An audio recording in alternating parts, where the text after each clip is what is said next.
everyone, and welcome to another very, very special edition of Sessa's Corner. And ladies and gentlemen, tonight I have the absolute pleasure of reuniting with and reconnecting with one of my oldest and dearest friends, my fellow Belleville High School class of 92 graduate, the current athletic director of Santa Barbara City College, and a now two-time author, the one and only Rocco Constantino. Rock, welcome to Sessa's Corner and welcome home. You're back in town for a couple of weeks. Thank you so very much, and once again, welcome to Sessa's Corner. Thanks a lot, Sess. It's awesome to have you here in my home and back on Sessa's Corner. What's it, 30, almost 30 years that we had the original Sessa's Corner? Absolutely, almost 30 years. It feels like yesterday, and here we are in the living room, the beautiful living room of your childhood home, and you're back in town for a few weeks, getting a little break in the action before you have to head back to the West Coast. And so many exciting things happening in your life these days, and so many incredible accomplishments, which we're going to touch on. I thank you so very much for the opportunity tonight to be able to kind of squeeze me in the short time that you're back. And we're going to have some fun here tonight because we're going to talk about all these incredible things going on in your life, in your career these days, and reminisce a little bit along the way. And I tell you, I mean, there's so much ground to cover, and we're going to kind of, go through it as best as we can here, But, Rock, let's start with your, what has been a tremendous career in the education, of course, the scholastic athletics, essentially. Bloomfield College, initially assistant athletic director, the head girls softball coach for Bloomfield College. Why don't we start there? Tell us a little bit about your time and experience at Bloomfield College. Yeah, I absolutely loved it at Bloomfield College. Coaching softball there was great. I love the sport of softball. Thankfully, Mr. Carino was the one who gave me the opportunity. I was only about 20 years old, 21 years old maybe, and he got me as an assistant. And after 1 year, I loved it. I said, I'm sticking with this.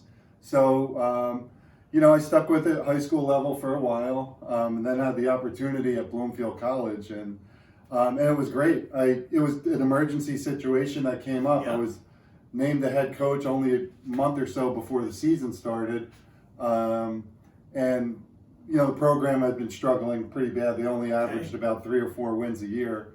So my first year, we ended up winning 21 games. It was the first winning season we ever had. And every year after that, we had one losing season. My second year, we had some pitching injuries. Yeah. But, by the time I left, I was there for 9 years, averaged about 20, 23, 24 wins a year. And I was the third winningest coach in conference history by the time I left. That's incredible. The Division II level. The CACC, they were NAIA schools, and they jumped to Division II. So during the Division II level, when I left, I was the third winningest coach, and I dropped down to number 4 now, maybe number 5 depending. But it was so much fun. I met so many great people. Thankful to Sheila Wooten, the athletic director, for supporting me and giving me the opportunity, and also for encouraging me to become an athletic director too. Absolutely. I mean, you're talking almost a decade that you spent at Bloomfield College, and the amount of experience that you gained in that time, as well as what you accomplished on and off the field, needless to say, kind of set the tone for you for your career beyond that. Because, from there, I believe you then you headed to New Providence High School, became the athletic director at New Providence, and you were there for a couple of years, right? Was it about 2 years? 2 years. And tell us a little bit about your time at New Providence High School and how it felt going from, let's say, the college level, whereas, you were the assistant, but then going to a high school and becoming the AD for the very first time. Yeah, and while I was at Bloomfield, Sheila hired me as the assistant AD. Yes. And she always encouraged me and told me that I could possibly be an athletic director one day. I'm sure. Yeah. So, she would give me all these different responsibilities to let me learn on the job, send me to meetings, gave me the confidence that I could do it. And, the time came, I said, I'm going to try and get my experience. So, she supported me. The job at New Providence came up. It was the only job I interviewed for, and I got offered. So I spent 2 years there, and I liked the college level a lot better. But in the high school level, I got good experience. I think high school is difficult. I give these coaches, the high school coaches, a lot of credit for dealing with the parents, all the BS that kind of comes with being a coach on the high school level these days. So it was tough. It was great, a very good learning experience, tough job, and I learned a lot, and I think I did better in my next college experience at Santa Barbara. Absolutely. And so after your 2 years at New Providence, opportunity comes a knocking again for you, and you end up, making a huge jump, leaving New Jersey behind you and taking advantage of the opportunity at Santa Barbara City College, where you are now for the past 3-4 years. Just finished my 4th year. Just finished your 4th year. Amazing. It feels like only yesterday that you just began. Time flies when you're having so much fun in good old crazy sunny California. And so tell us a little bit about, first and foremost, how that opportunity came up, first of all. Yeah, I just, I saw the job advertised online, and I applied, of course. I Googled it and looked and saw that the football field was literally across the street from the Pacific Ocean. You could punt a ball from the 50-yard line into the ocean. And I said, I didn't think I'd get That was hired. A good start. Yeah, I figured every AD in the country would want to work there, so I applied just to give it a shot. And you got to roll the dice. Yeah, you got to take a chance. And the president of the college liked what I had to say, and he gave me a shot. And it's been a great 4 years. Again, it's a challenging job. We have 20 sports, 400 student athletes. We have about a 10,000 seat football stadium. But the competition level is great out there in almost every sport. The baseball is unbelievable. Watching the football games is great. It's really, it's a lot different than New Jersey junior colleges. A lot of our athletes are going on to the big time Division I schools. Like I would say, the last full baseball season we had, our top 3 pitchers went to Arizona State, Michigan, and Tulane, and to pitch. Wow. Okay. And just about every major college was on those guys. So it's great to watch the competition level like that. That's incredible, Rock, and I'm so happy for you with what you've done, where you've been, and you're obviously still in the midst of your time at Santa Barbara City College, and I know you go back there in a couple of weeks. And let me ask you this, granted, not trying to put you on the spot or anything, but, where do you see yourself, going forward in terms of your career in scholastic athletics? What do you envision, perhaps, what your next move might be down the road? Yeah, I kind of take things year by year, day by day, and see how it goes. And, you never want to close off any opportunities, and you just kind of keep an open mind. But hey, you never know what could happen in the future. So, we just made it through this COVID year. We haven't played sports in a year and a half. Oh. It was really bad in California. I felt bad for the kids. So I'm looking forward to the fall, getting back on the field. We're going to be full steam ahead. Amen. Amen. I can't wait to see our students in action again. And I'm sure they are chomping at the bit to get back out on the field and get back into action as well. And I wish you and all of them the very best with what I'm sure will be a very exciting and action-packed fall season. And of course, this whole past year and a half, this horrific pandemic that we've all been in dealing with and so forth, and it's wreaked so much havoc on schools on all levels. And but you guys are you've weathered the storm, and you're gearing up again for the return to action in the fall. And I'm sure you guys are going to have a tremendous upcoming fall season. And but I understand where you're coming from. You take it one step at a time. Because you never know what life has in store for you. You never know what opportunities are going to come knocking. What's going to be thrown in your path. So you have a great approach to it, as far as I'm concerned. And God bless you for taking that leap of faith. Finding that opening, taking a shot, and applying for it. I mean, the bottom line is, as you got to take a shot. As the old expression goes, no risk, no reward.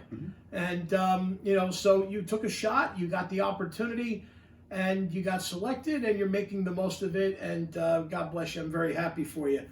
And as we move on from there, your success in scholastic athletics is just one part of your overall success and your overall career. But now let's focus a little bit on your love for of course, your favorite sport, your favorite game, my favorite sport, my favorite game in the world, and that, of course, is baseball. Still, on paper, the greatest game overall, and when it's played correctly. Okay, we'll get more into that, but you have taken your love and passion for baseball to incredible levels and lengths, and with that, you are now, as I said at the top of the show, you are now a 2-time author, and right in front of us are Rocco's 2 books. He's now written 2 books. His second book is right here, just came out, Beyond Baseball's Color Barrier. But of course, the first one, the 50 Moments That Define Major League Baseball. And so let's kind of backtrack, and then we'll get into into where you're at with your second book having just been released. So what prompted you? I mean, of course, aside from your love of the game itself. To start pursuing writing a book about baseball to begin with, and what led to the first book. Right. Well, I was a journalism major in college. I went to Jersey City State at the time, and when I came out of there, I went right to grad school to get a teaching degree. So then I got into teaching and coaching, but I always had that interest in writing. And I remember actually I had to do an internship at Jersey City, and what I did was reach out to Mike Lamberti, and they were looking for somebody to cover JV Belleville High School sports and write some articles. So I did that for my semester, and Mike helped me out. He taught me. I still remember he taught me the importance of using quotes and how to use them. So I still have some of those articles upstairs, and it always stuck with me as something I was interested in. Then I started out back when the internet first kind of came out. Was writing for AOL, America Online, doing entertainment writing. And then eventually I got to writing to Bleacher Report. So it was when Tebow was on the Jets. I forget what year it was, but I was the Jets feature columnist and a part-time baseball writer too. And I was just doing so much writing for them, and I kind of thought, like, if you put all this stuff together, it might make an interesting book. Absolutely. So I ended up leaving Bleacher Report to write my first book, and I didn't know how or what or anything. I just kind of had the idea, 50 kind of standalone stories about baseball that are interesting. So I wrote it all out, and I contacted an old college professor of mine who was a published writer, and he gave me some guidance. He told me how to reach out to agents, this and that. Luckily, I found an agent that was interested in representing me, and he gave me the tip and said, your book's interesting, but you need some interviews from former players. Could you do that? Yeah. I said, oh yeah, absolutely. And I had no idea how I was going to do that. I'd never interviewed a player. I'd never reached out to anybody. I just said yes. And I started contacting them, and sure enough, these guys wanted to get back to me and tell their stories. I asked them questions. Wonderful. Ended up interviewing about 60 former players. Incredible. And mixed it into the individual game stories. And then the hard part came, was the agent liked the book. We had the manuscript, and he had to find a publisher to want to print it. Yes. Which is very difficult. Absolutely. So, he found Roman and Littlefield, who's a great publisher, and they bought in and supported it, and that's the story. That was 2016 that came out. And I remember that year, my family took me down to Monmouth Park for my birthday. This was of course before you had gone to Santa Barbara City College. You were at the time still the athletic director in New Providence, and you were living in South Jersey, not far from Monmouth Park at the time. And your book had just come out. I had just gotten my copy of it, and you and I had spoken through Facebook and then on the phone. And I told you I was coming down, and you were so gracious to come and meet me at Monmouth Park. And you signed the book that day, in person for me, which I am eternally grateful for. We hung out a bit, and I know you bet some races and stuff, and I don't think you won anything. No. Neither did I, as I recall. But we had a great time. We had a great time catching up that day, and it was a great, summer day at Monmouth Park, one of the best places in New Jersey. I think we can all agree to that. And so it's such an incredible accomplishment for most people just to write, one book. But of course you didn't stop there. You eventually, now you've come out with this second book, which ironically, this here is my copy. It just arrived today, and I mean, perfect timing. Again, fate, sometimes it just really surprises you, and it just arrived today, so that here we are. And I wasn't expecting it this soon, but I was so grateful when the package came. And I was opening the package, like, what could this be? I didn't think it was going to be the book. I just ordered it a couple of days ago, and sure enough, here it was. And I was like, oh, this is great, perfect timing, and I can't wait to get into it. And but let me ask you this, though. Before we jump into the new book, going back to the first book, you said you had the pleasure of interviewing over 60 players plus. Give me just a couple of examples of. Some of the guys that you were able to interview, like how you were able to get those interviews, and like the experience of actually conducting those interviews. Yeah, like the best interview I had at that book was with Fred Lynn, all-star, great, phenomenal players. One of the best. I reached out to him through his wife runs a foundation, so I reached out that way. I sent an email and she contacted me back, and we set it all up, and I ended up talking to Fred Lynn on the phone for an hour and a half. Wow. He told me all these incredible stories. Couldn't have been a nicer guy. Because there's a chapter in the book about, I have a funny story, Reggie Jackson, who just turned 75 the other day. Oh, that's right. Yeah. Mr. October, the big 7-5. Yep. Happy birthday, Reggie. So I wrote a story in there about the game where he got in a fight with Billy Martin in Boston. Oh, of course. Right. So 1977. So the play, Fred Lynn was on first base.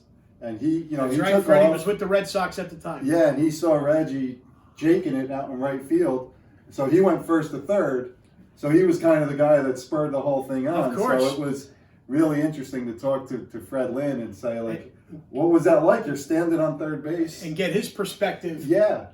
So he, he said it was great because they had such a rivalry, and he thought once that happened, the Yankees were going to fall apart. And, so that was really great. And that was funny. I met Reggie Jackson and brought him my copy of the book and asked him to sign it.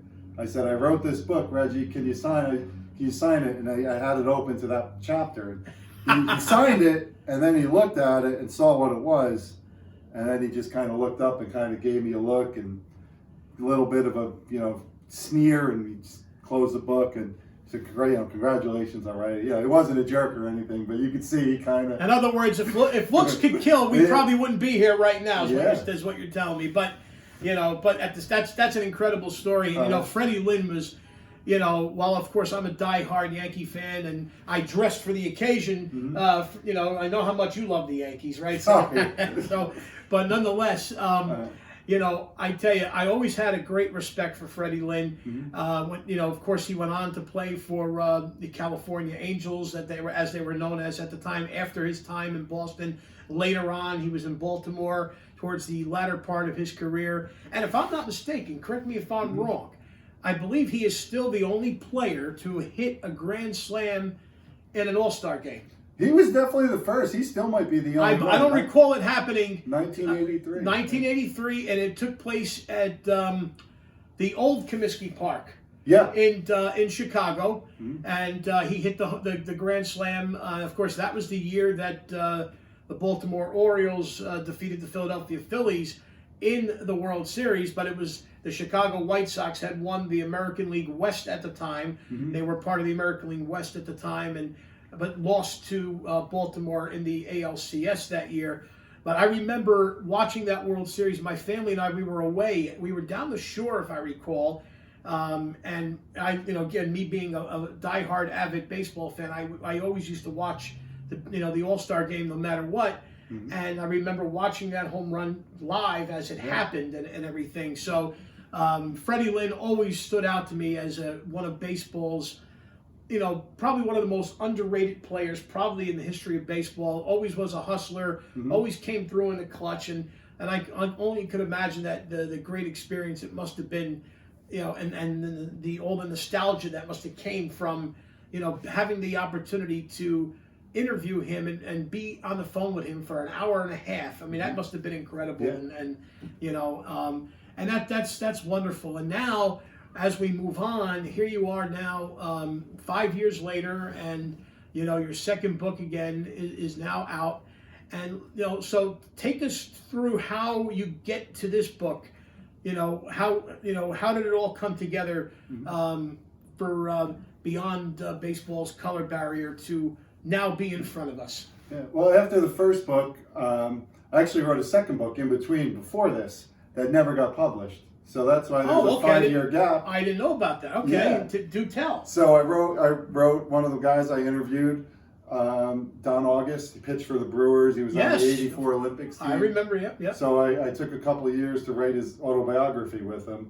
Okay. So now he's we wrote that and then I helped him shop it a little bit, and now he's kind of shopping it on his own. But that never got published. And not long, I'd say it was October of 2019. Okay. I hadn't really been thinking about writing a book. I had just, I was out in Santa Barbara and just getting my feet under me. And my publisher for Roman and Littlefield approached me, and they said, we'd like a book on the topic of African American history in Major League Baseball. Okay.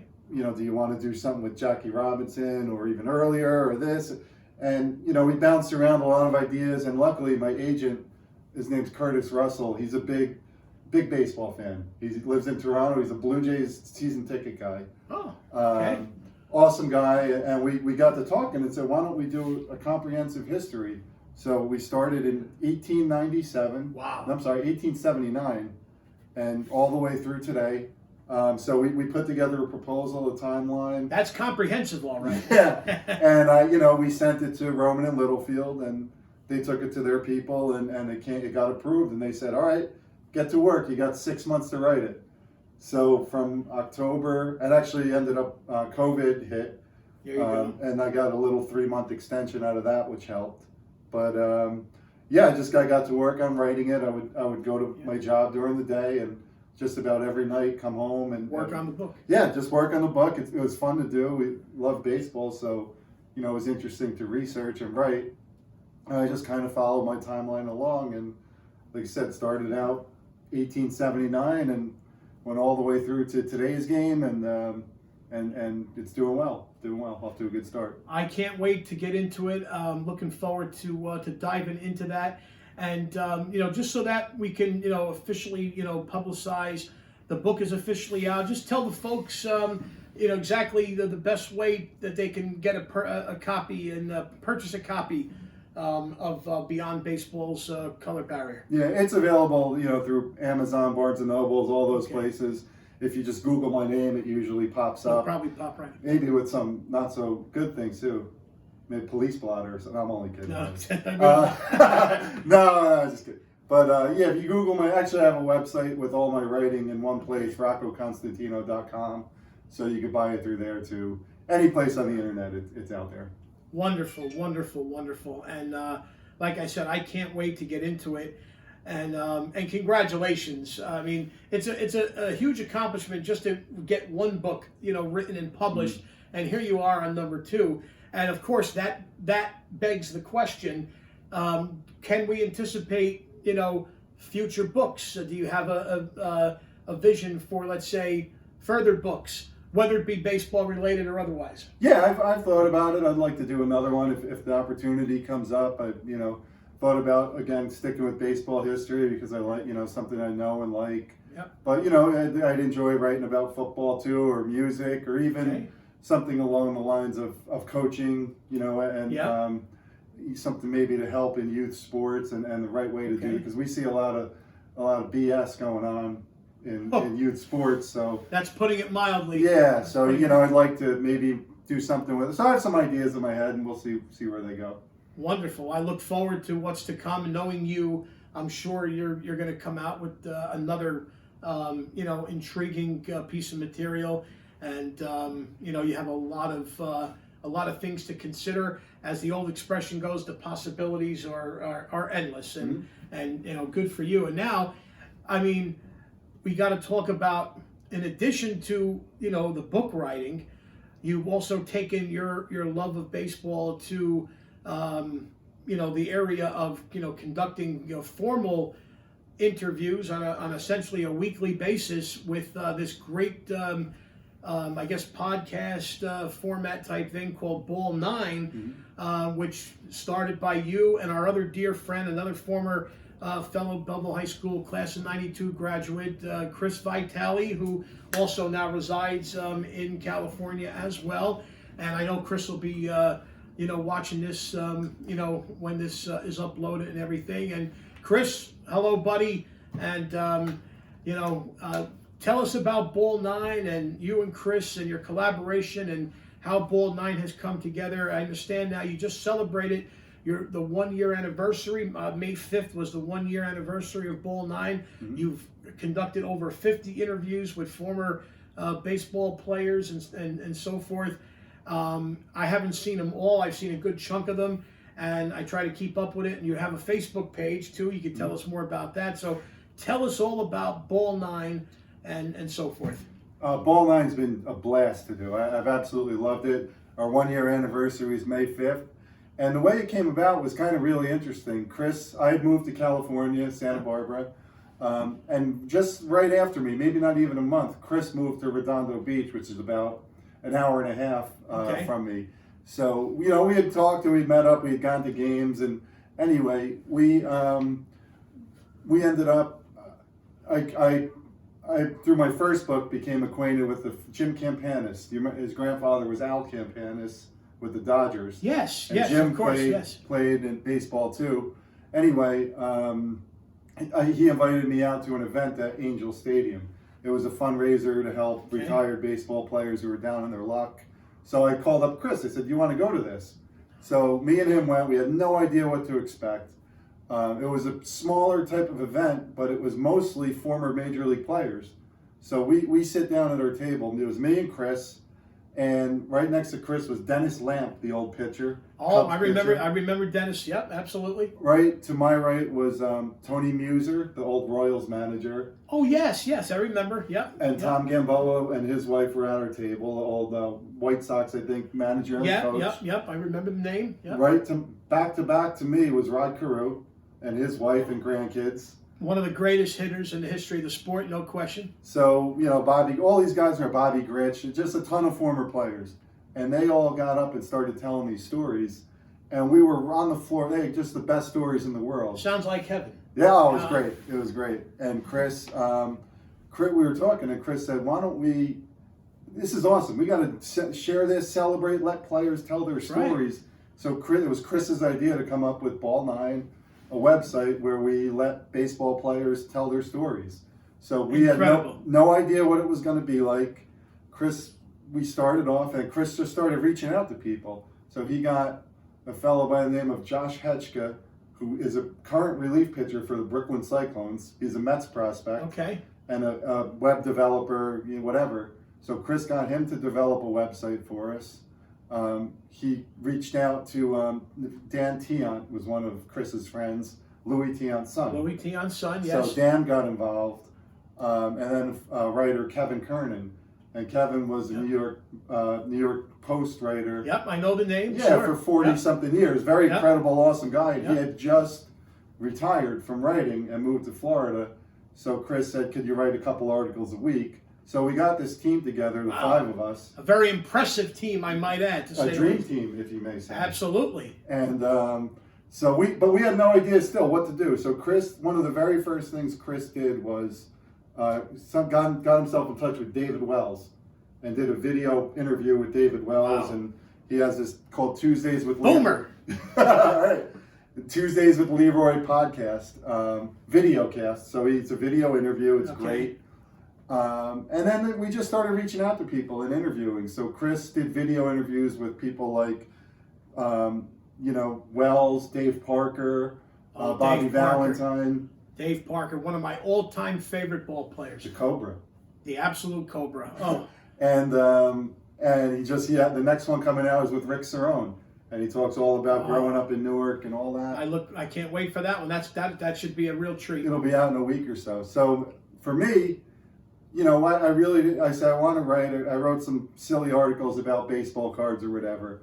But I remember it was last summer, I was driving across the country, and on Facebook I had been in touch with Al Ferrara, the old LA Dodger.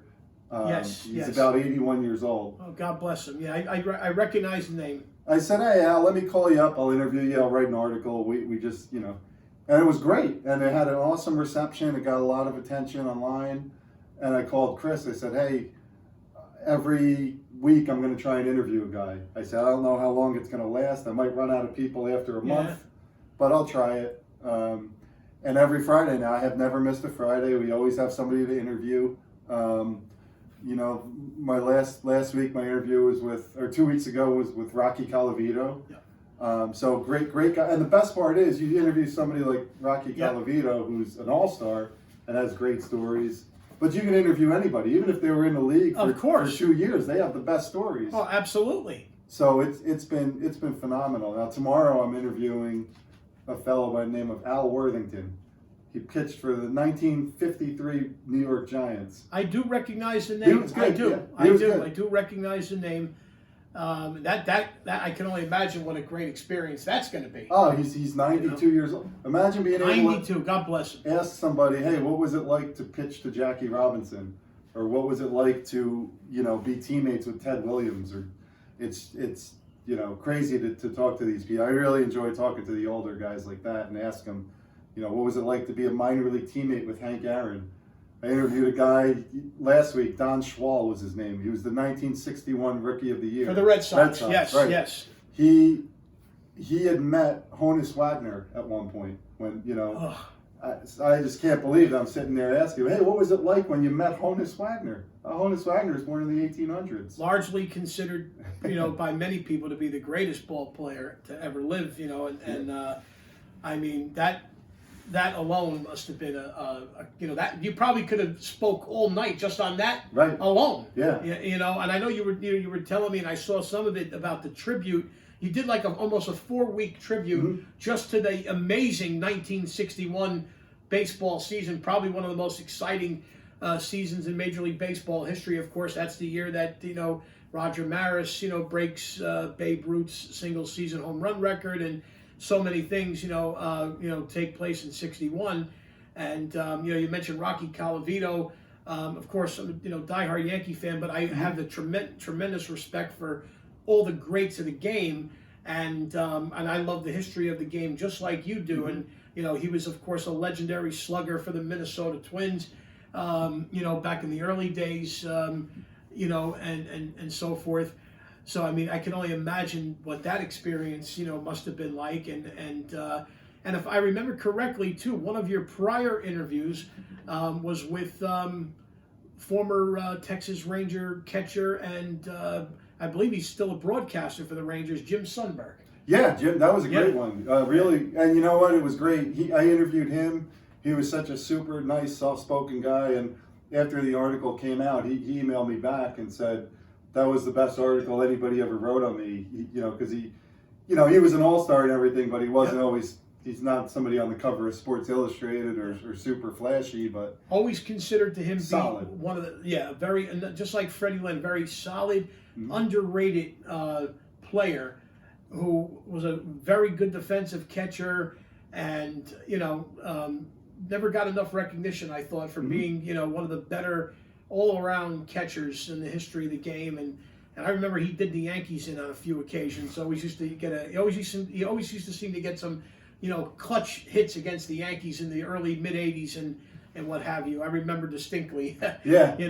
And I don't know if you can tell us, but aside from who you got coming up this week, anybody else that's in the pipeline that you may have already scheduled or that you're pursuing? Yeah. If you're at liberty to say? Yeah, I'm working on a couple. I was actually in touch with Jay Hook. Do you know the name at all? Jay Hook. Interesting bit in Mets history. He was. I can't say that I recognize that name, but please tell us. He was the 1962 Mets. Their first year, they were awful. Yeah, well, to be expected. Yeah, but so they lose their first 9 games. Jay Hook pitched the 10th game, and that was the first Mets win. So he was the first ever Mets winning pitcher. That's a piece of trivia for you right there, folks. There you go. So that'll be interesting. And I had a fellow by the name of Ron Jackson who played in the 70s on the Twins and Angels. Yes, I remember Ron. Yeah. I do. And he was the Red Sox batting coach in 2004 when they won the World Series. So he'll have some. Rock, I love you, but must you remind me of 2004? I mean, there you go. Please. Please, but I get you. Yeah, I remember Ron Jackson. So those are a couple of the upcoming ones. I try to, do 2 or 3 at a time and then write them out and do it that way. Well, it sounds like you got you got some great stuff coming out, and you got your hands full there. And I'm excited to, for the upcoming articles and interviews and what you have, beyond. And you got me hooked on it. That's for sure. And I would imagine you anticipate Ball 9 continuing on for, I guess, as long as humanly possible. Right? It is. I would imagine. Yeah, it's doing great. I mean, Chris, our buddy, our fellow Fighting 92 guy. That's right. He, Chris Vitale. I don't know where he gets his energy from, but we call him Willie Randolph Hearst, like William Randolph Hearst. I'll never forget the one night. I think you were there when Chris grew up, of course, in Smallwood Avenue, and I remember we used to have gatherings. We used to have the bonfires. Yes. In his backyard. I miss those nights. Let me tell you, I miss those days. Great memories, and I consider Chris a very dear friend. Miss him. Haven't had the pleasure of seeing him in person in a long time, and I know we talked a little bit on the phone, played some phone tag over the last couple of years, and I know at one time. He had put a post up on Facebook. He was asking if there was anybody that was interested in writing for a magazine at a venture that he was pursuing at the time. And, I've done some writing of my own, as I think you know. So I remember reaching out to Chris. I was very interested in that opportunity. I don't think it ever came to fruition at the time, but Chris, all I can tell you is that any further future projects that you may find the time for, I am still interested in perhaps collaborating, with both of you actually in any way, shape, or form. I'd love to have that opportunity. But I mean, God bless you and Chris for this, Ball 9, and I look forward to the upcoming interviews and articles. But of course, that's not all that you guys have done. You guys have another venture that you just recently, got going, and tell us about. Big Fly Gear, right? Yep. Big Fly Gear. Tell us about Big Fly Gear. Yeah, well, it kind of branched off of Ball 9 growing so fast. So like you said, it's been around for a year, and it's really taken off. I mean, I was sitting in that room, and Michael Kay was mentioning an article on the Yankee game that he read on Ball 9. So it's, people are talking about it. We got an email. It's getting lots of attention, lots of traction. We got an email from a very prominent sports writer, I'll show you later, but told us to keep bringing the heat. That was just the other day. So people are reading it, people are following, people are going. And Kevin Kernan, our writer, goes around, he does national radio tours. He's always on WFAN talking about Ball 9. Rob Dibble has him on his show all the time. So Kevin's all around promoting it. So anyway, Ball 9 has grown. We grew our dream team to include some other people. Kevin Zerwinski, who was a local writer. He covered New York sports for a long time. Mike Port was the GM of the Angels and the GM of the Red Sox before Theo Epstein. And now we have him on staff writing articles for us. So it's Ball 9 has grown. That's incredible. And now that has branched off into Big Fly Company, which Big Fly is a t-shirt company and baseball apparel. And Nice. it was started by a fellow, Victor Rojas, who was Cookie Rojas' son. Cookie Rojas' son, absolutely. And Victor was the Angels broadcaster, color man for the past 10 years, and Arizona Diamondbacks before that. But he's a really respected baseball announcer. Yep. He got a job as the president of the Texas Rangers AA team. So he runs that team. He had to give up his announcing. Naturally. Yep. And he had to drop back from Big Fly. So through connections with Ball 9, Chris and I and Dan Tion partnered up with Vic, and now Chris is the majority owner, and we have other deals in place. But it's a t-shirt company. I'm wearing one of the shirts now. This is the Pine Tar game. So a lot of the shirts had already been, the designs had already been made. Yes. So we have inventory and everything, and it's what caught my attention. And it was something I knew about before this opportunity came up, because they're baseball history shirts, and you don't really see that. So I got not at all. I got a Pine Tar game shirt on. There's a Who can forget the Pine Tar incident? Right. There was already a shirt based off of Hank Greenberg, the Hebrew Hammer shirt. Another shirt of Ken Griffey Jr. and Sr. in back-to-back homers. One about the Kirk Gibson homer in the '88 World Series. They're really cool designs. They're awesome shirts, great quality. I'm really excited about that. We have women's shirts and things like that. So, and Big Fly is based off of Victor Rojas' home run call. Okay. Which you would say, there's a big fly, that's his home run call. Yes, okay. I didn't do Victor any justice there. That's okay. Well, you're a writer and maybe not necessarily a broadcaster. So and there's obviously you guys have a website. Yeah, it's bigflygear.com. The company's been around for 3 years. It's been a good, profitable company. Great reviews. People could check it out. There's an M&I actually just bought Pop Roberto. Anthony. Oh, of course, one of my closest friends. Pop is the best. So I bought him a shirt for they did a shirt 60th anniversary of '61. So M&M boy shirt. Mantle Maris. So I got that for Pop. I'm sure he loved that. Oh, a lot. Yeah. I wish I was with you when you delivered it to him. So yeah, very exciting. Big Fly gear for sure. Oh, I can't wait to check out the website, folks. BigFlyGear.com. If you can recall a famous baseball moment, check it out. You may find a shirt designed based on it. We talk about the Pine Tar incident. I can remember, I was just telling you before we started that just the other night, I was just scrolling, sitting on the couch watching TV after a long day, and so much going on in my life these days, and I'm scrolling down, and I see a clip from the Pine Tar game come up. Of course the actual incident. I was like, oh my goodness, I haven't watched this in years.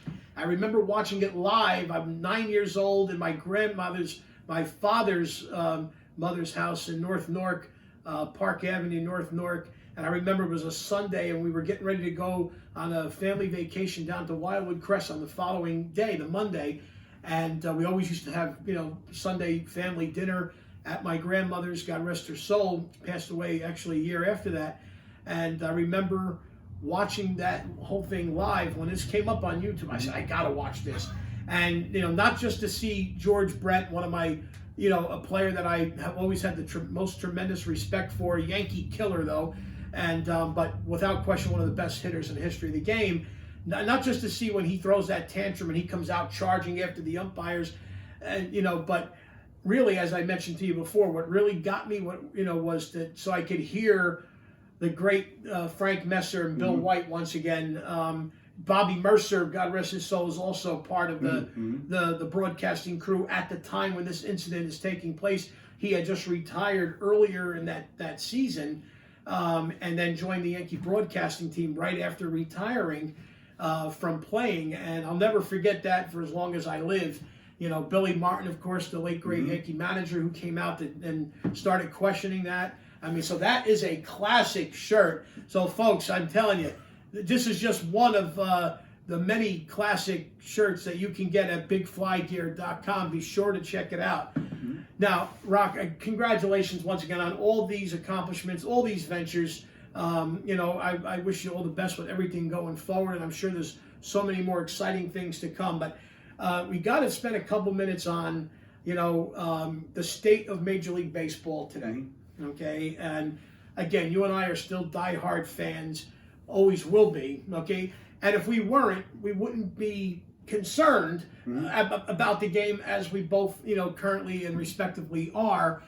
But I mean, let's get right down to it. Okay, your thoughts on some of the things that are going on in baseball today, most notably. Okay, I'll mention a few things that really are thorns in my side.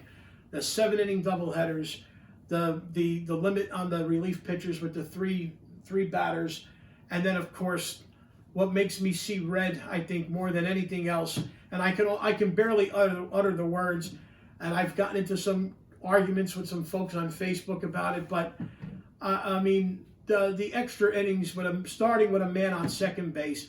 I despise it so much that when any game that I've had on, when the game goes into extra innings, I have to change the channel or just turn the TV flat off. That's how much I hate it. That's how much I can't even watch it. I mean, you could start there and go from there as far as your thoughts on the state of Major League Baseball today. What are we gonna do to save our favorite game, our favorite sport here? Yeah, well, it's a bunch of crap, Big Sess, to put it down. I know this is a family show, but this is, it's nonsense, and it's not what baseball is. It's and it's not doing anything. What it's doing is it's ticking off people of our age and older. That's all it's doing. And it's not bringing in any kind of new fans. No, 20-year-olds or 12 or 13-year-olds are going and watching baseball. So it's cheapening the product on the field. We talk a lot about that on Ball 9. We do a lot of history stuff, and that's kind of our voice is trying to stick up for this garbage that's going on in the sport. Oh, it's driving me absolutely crazy. This obsession that Commissioner Manfred has on this pace of play issue. Okay, I mean, I don't understand. I mean, look, we all know that generally speaking, we're all busy people. We all have a lot going on in our lives. No question about that. But he's taken this pace of play, concept in this issue to such an incredible, level, and I'm like, I don't know about you. I remember, growing up, I never had an issue with the pace of play. In baseball, it is what it is. Right. Okay, the human element is without question the greatest aspect of the game. It's why baseball is the great game that we know it to be and that we love so much. And I just feel like these rule changes and these modifications that they're making, because they're trying to cater to today's society where, as my father used to say, everybody's in a rush to go nowhere. Okay, my God rest my father's soul. That was one of his famous lines.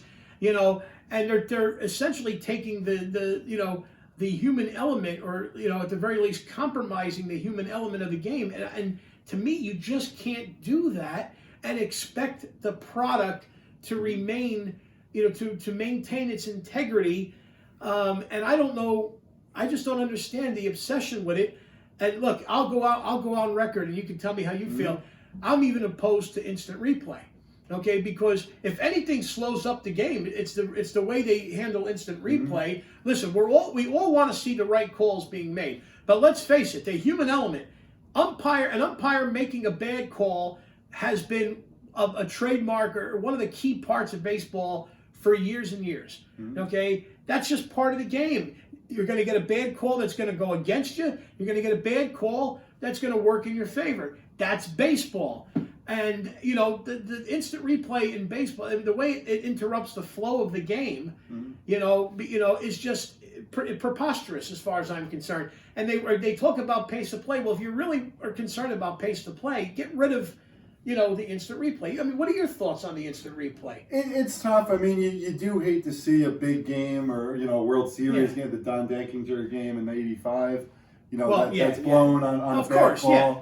But it's the slippery slope thing. They started that out, the instant replay, because they wanted to see if balls were a home run or was it fair or foul. It was just going to be something small. Now they're going back and letting to see if your fingernail came off the base by that much, or if the glove closed around. It's so minute, and that's what happens. You open something up small, and it turns into something big. So I Pandora's box. That's exactly what it is. I personally, I'm not.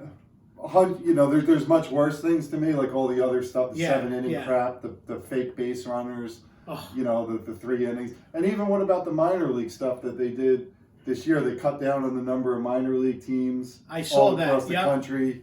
That the things they're doing in the minor leagues. I don't really like moving the mound back in the Atlantic League by a foot. And how about the robotic umpire? I mean it's garbage. And we face it. The games change. All the sports change. They evolve. The game we watched growing up in the '80s wasn't the same as what our parents watched growing up. Absolutely, but we understand that. Right. Yeah. But what Manfred's doing is like force feeding all this crap into the game, and it's not, like I said, the games aren't going faster. The pace of play is worse than it is. The product is cheaper, and it's ticking off all us and exactly not bringing in any new fans. So absolutely, you can go to the moon for all I care. I couldn't agree with you more. I just hate to see. I just hate to see something so great, get tarnished and listen, I'm all for the game evolving, things evolving, but to me, there's a huge difference between the game evolving and the game being, destroyed. Mm-hmm. Okay, and the way I see it, these things are destroying the game slowly and surely. And we can go on and on about this, needless to say, and we hope and pray that some voices of reason will soon prevail, and at the very least that they undo this horror show of the extra inning thing when you start a man on second base. At the very least, I hope that they get rid of that by next year. I dare to dream, but I'm gonna maybe it's wishful thinking, but I'm gonna hold on to that hope that somebody wakes up and smells the coffee on that. And thank God they're not doing it in the playoffs and the World Series. Right. But nonetheless, we got to wait and see what happens. Try to enjoy the sport as much as we can, despite the issues that we've pointed out. Again, it's still my favorite sport. Always has been, always will be. And again, if I didn't care about it so much, we wouldn't be talking about this. So what people are hearing, what you're hearing is coming from our love and care and concern for the game. We're not here to bash anybody. We're not here to disrespect anybody, but we are entitled to our opinions, and our concern is for the overall state of the great national pastime known as baseball and where it's going. And Rock, I tell you, this has been such a pleasure.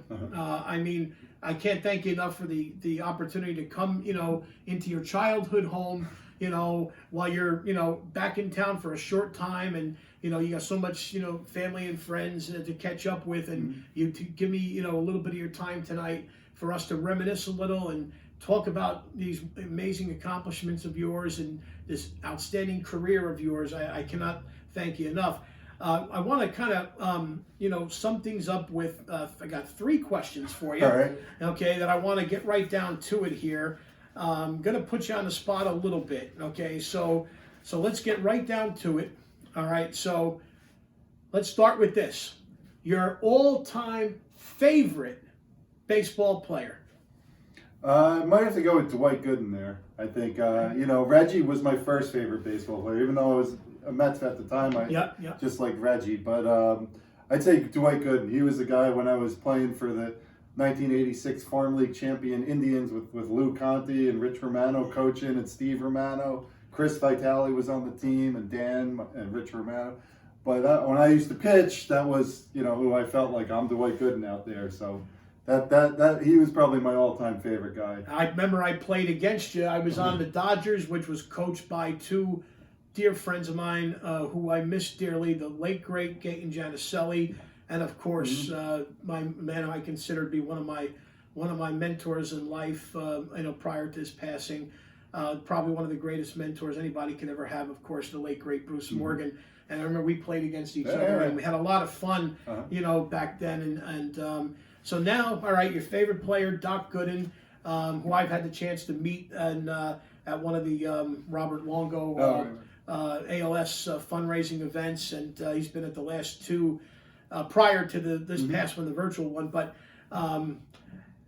how about, let me ask you this, the greatest baseball player that you've seen? That I've seen, that is a tough one on the spot. All time, I think you have to go with Babe Ruth, just because of how much better he was than the rest of the league at the time. It really could be Albert Pujols when you start looking at his place in history. I mean, you talk about the people we grew up watching, Ken Griffey and Jr. and Barry Bonds and all that, and Griffey had injuries, Bonds had the steroids. Of course. But I mean, when you start looking at Albert Pujols' numbers, and it's timely because he's just went to the Dodgers. Yes. I mean, nobody compares to him. You had guys, Don Mattingly had that great peak. Yep. Hernandez and Carter, but to me, nobody had that full career like the way Albert Pujols did, without the injuries, without the steroids. He's up there. He's phenomenal. Because we didn't, we were too young for Hank Aaron and Willie Mays and those guys. Of course, absolutely. And Clemente. And I got to ask you this, okay? Got to ask you this. Greatest World Series that you've watched and seen in your lifetime? Oh, right in that back room right over there, 1986 World Series. I mean, that whole playoff was great. The Red Sox and Angels was phenomenal. Oh, yeah. And then the Mets and Astros. I remember that Lenny Dykstra in Shea Stadium hit the homer to win that game. I forget what game it was in the playoffs, but I remember watching that at Lou Conte's house, Mike Conte. Yep. We watched it. It was a day game, I remember. Yeah, Liggum, right over on Liggum. And then the 86 World Series, of course. What could you say about that? But like I said, I remember watching the Buckner play just right in that room over there. And as a big Mets fan, I can't pick anything else. So that's my choice there. And it's funny because, again, scrolling YouTube the other night, that came up also. The entire the great Vin Scully, perhaps the greatest play-by-play announcer in baseball history, who's recently retired from with the Dodgers, and he's on Twitter, and I follow him on Twitter. He's God bless him, he's in his 90s and he's on social media. But a clip came up of Vin Scully's entire call of Mookie Wilson's at bat in that Game 6, leading up to, of course, the infamous roller that gets through the late Bill Buckner's legs, bringing Ray Knight around to score the winning run, giving the Mets that incredible dramatic victory, forcing a Game 7. And, of course, the Mets would then, come out and win Game 7 and win that World Series, their first World Series victory, since 1969. There's no question that the 86 World Series, whether you were a Met fan or a Red Sox fan, if you're a baseball fan overall, no question, one of the most exciting World Series that you could ever have watched, in the history of the sport. No question about it. And, I mean, me as a diehard Yankee fan, you talk about a losing proposition, because I had, but to be honest with you, I was pulling for the Mets, because I've never had hatred for the Mets. All my hatred's always been tied up for the Red Sox. Right. So I'm with that, like same with the Yankees. I don't mind the Yankees. I'd rather hate the Phillies and Braves. There you go. So I was very happy for the Mets to pull that off, and definitely tremendous memories, thinking about that World Series, and for you to remember exactly where you were when that takes place, that, or at least that Buckner play, that speaks for itself right there. It just goes to show you the effect that the game of baseball, has on you, has on me, and we can can't remember what we had for breakfast this morning, but we can tell you where we were, when that ground ball goes through Bill Buckner's legs and Ray Knight comes running around in Shea Stadium, and all of Queens and all of New York basically, explodes in jubilation. So incredible, no question about it. Rock, I tell you, thank you so much once again. One last thing we got to do. All right. And you know what it is, right? Yeah, you know what it is. Okay, you know what it is. So let's go. Okay, I'm not missing this opportunity. Okay, let me grab my pen. Okay, you got to sign the book here because you signed the first one for me back at Monmouth Park. So here you go, buddy. All right. You do the honors. All right. Get it going here. All right. Thanks. No, I remember thank that day at Monmouth Park, too. Absolutely. I went walking up to your table, and it was covered in the little cardboard carriers that the food are in. You got the hot dogs, the nachos. It was it looked like a Thanksgiving dinner. Yeah, my family had gotten a bunch of stuff, and we were just having, who wanted this, who wanted that. And none of it was mine, to be honest with you. No, it was just a smorgasbord. Yeah, none of it was really mine. I was just sitting there with the racing form, trying to figure out what I was going to bet in the next race, and we were just having a great day. Always a great day down there. And you coming down that day and meeting up with me, so you could sign the book. Your first book was just the icing on the cake, if you will. And I thank you so much for taking the time to sign this tonight. We killed two birds with one stone. There we go. So.